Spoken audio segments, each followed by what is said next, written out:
Mom? Hey, where did you go? Right now, Dad is looking all over for you. Huh? Is this you, Ed? Are you using your dad's phone again to try and text me? Well, Mom, I don't have a phone of my own to text you from, so I had to take his. And a boy in 5th grade doesn't need to have a smartphone at his age, right? I know that, but Dad told me that when I needed to talk with someone else in the family while they are out, I could use his phone and text. Also, Dad had a small accident with his hand, right? And so he can't use his hand to text you right now. Yeah. I knew that man was going to care more about you than anyone else. But if he really wants to spoil someone, he's better off doing that with my daughter, who looks just like me, since she is definitely the better looking one of you two. You're talking about Avery, right? Yes, that's right. You already know that I'm in love with all things that are both cute and beautiful. And that's why I'm only in love with your cute older sister, Avery. Mom? Just a second ago, you had asked me where I am right now, right? Well, I'm at the airport right now. The airport? I'm going to be taking your sister to France with me, and she's going to become a supermodel with the help of her mom. She's going to become a supermodel in France? I'm going to take her to Paris with me, and we'll find her a modeling agency who will take great care of her. And you are far too ugly to be a kid of my own, so I won't be needing you anymore. Well, you only ever ended up as a kid of mine because your dad brought you along with him in the marriage, so I don't even have to call you a part of my family anymore. So please, don't think anything bad of this, okay? Dad is asking, have you filled out any diverse paperwork yet? Tell him that the paperwork is sitting on the coffee table in the living room. Alright. Well then that's fine with me, is what he said. Huh? Well, Dad just said that about you a second ago, but I feel the same way about you as well now. Have fun in France, Mom. Bye-bye.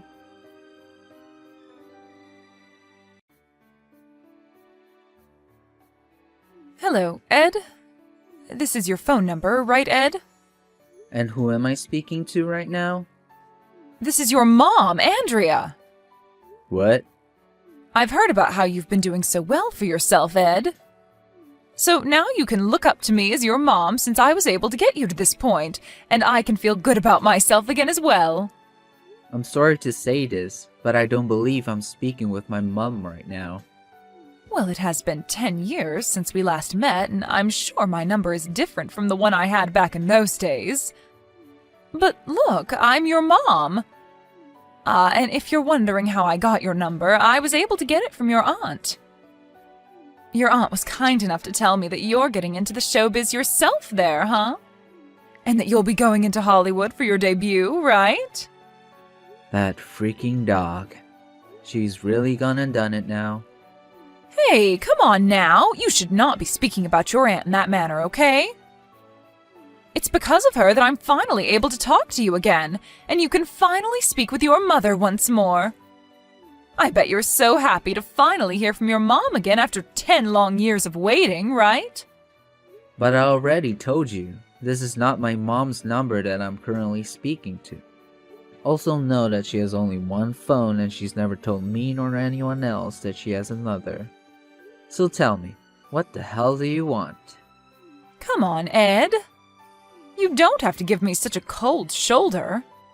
I know it's been a long time since you've heard from me, but you should still know how to talk to your own mother, right? Look, can you quit it with all that BS? Huh? Are you kidding me? Can you not tell by the way I'm talking to you right now that I don't see you as my mother anymore and that I never want to again? Huh? You and that girl of yours, both Dad and I don't care about you guys. And all you do is bring back our bad memories by talking to me again. So go the hell away. And never try texting or calling me again.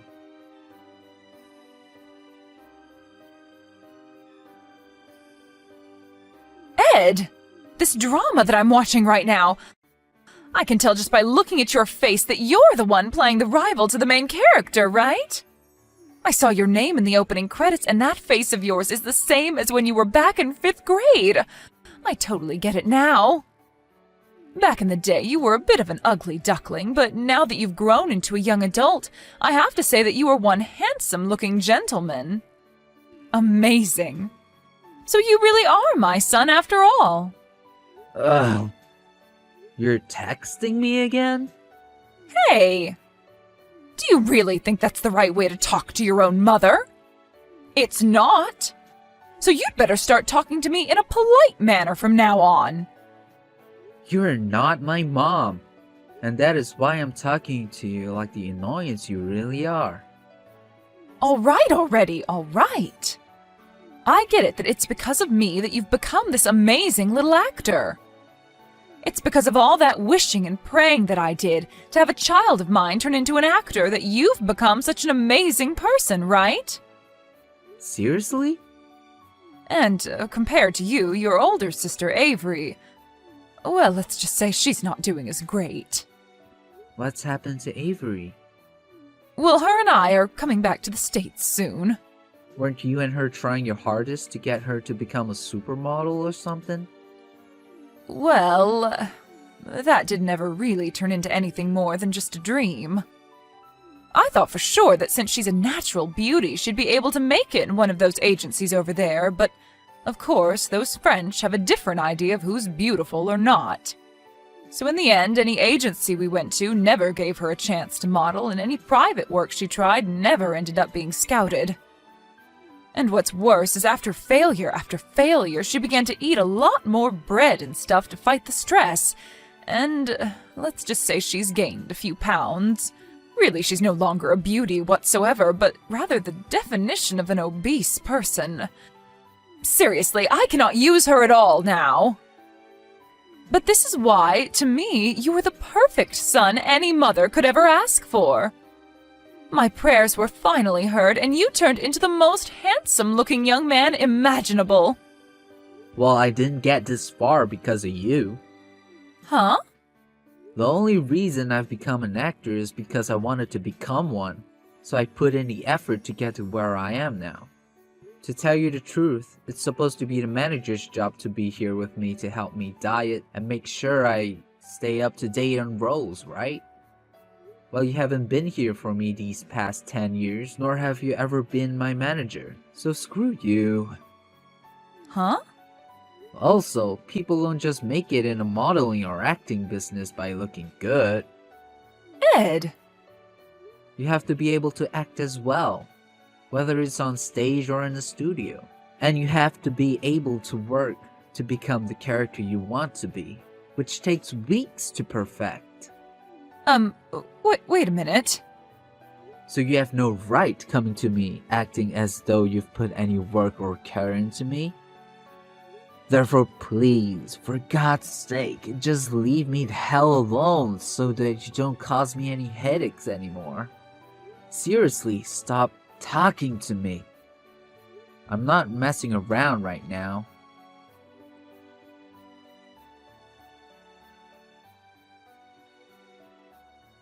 Seriously, Ed? Don't you think you're going a little too far with all this after having blocked your own mother's number now? Are you kidding me? I had my phone number changed so that I could get in touch with you again. I told you already, stop trying to get in touch with me anymore. Oh my. Well, why would I ever want to stop talking to my son?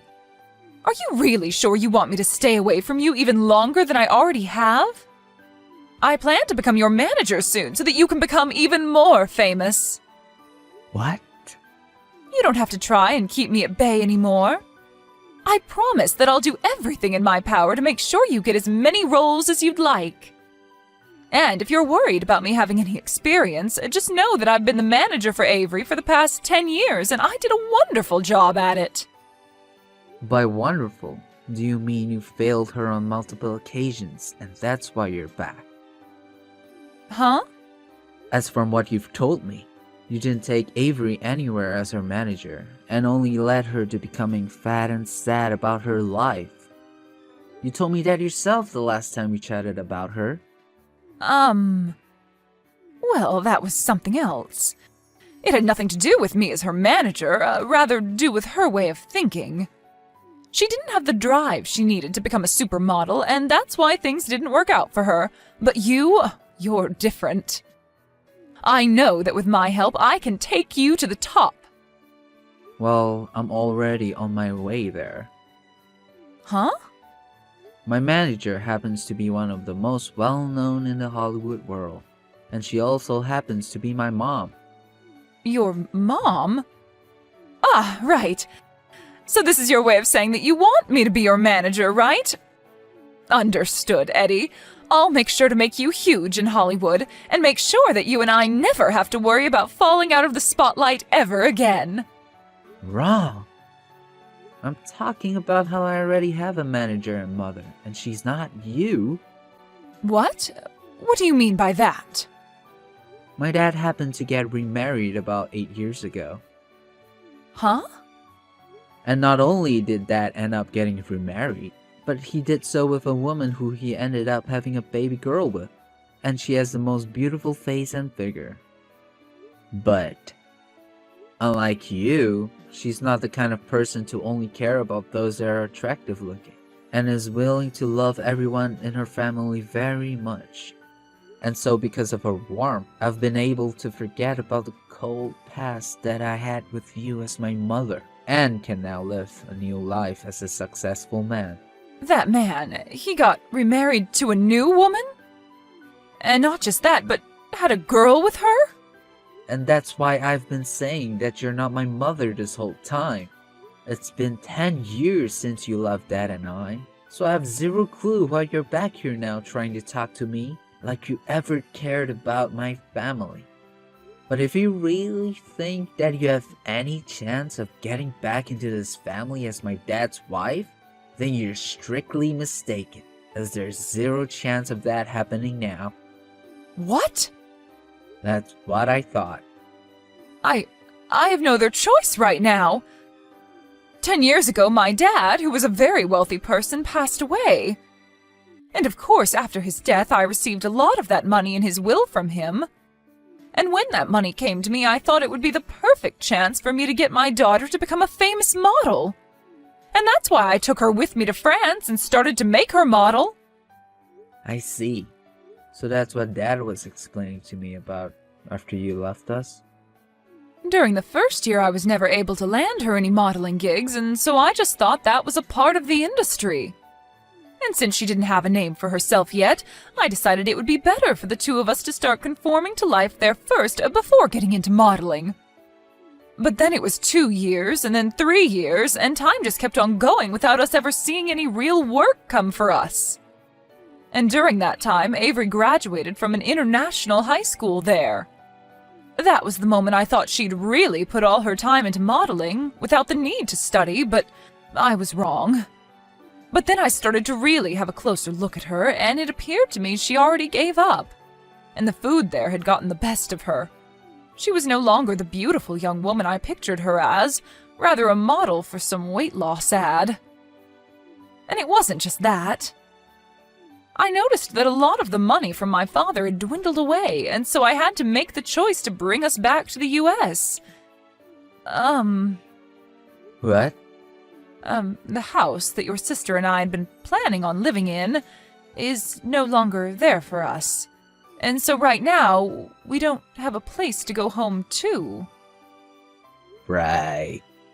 Currently, your mom is in an elderly home, spending the last couple of years of her life being cared for by the nurses there. What?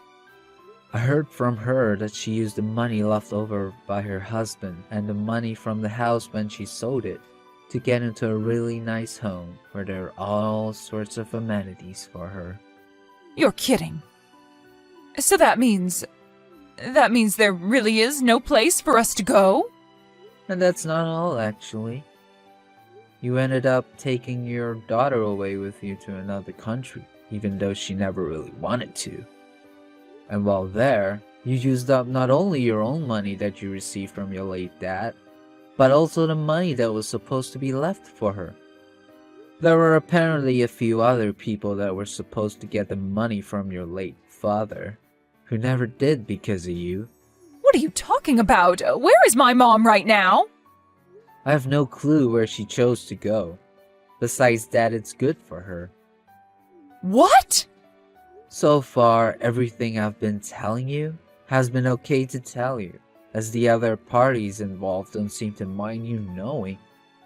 But even if I did know more about your mom, I wouldn't tell you, as she never gave me the permission to. Hold on a second. If you're not going to tell us where she is, how are Avery and I going to live? Think about that one yourself, Andrea. Huh? There's another thing. As for that aunt of mine that ended up causing you to learn about my current situation in the first place, the whole family has stopped talking to her. So if you're trying to go for her for more information regarding me, you won't learn anything more than you already know. Huh? Now, I have to get ready to head into the studio for another session of takes, so I'll be going now. Huh? Wait a second, Ed. I'm blocking you again. Right now I'm stuck in a cheap motel with Avery and we don't have much money left to keep us here. When it's all gone, we'll have to move into the streets. Hey, I'm only asking you this one time to please give me a place to live, just for a little bit.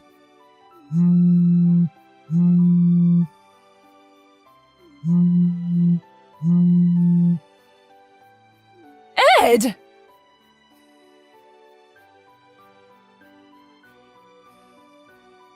There was one last thing that I never ended up explaining to Andrea, and it all had to do with the information that was left over regarding her late father's money and assets, and who they all went to. On that sheet of paper, she could probably take a closer look at it and learn where her mother ran off to, had she just taken the time to do so.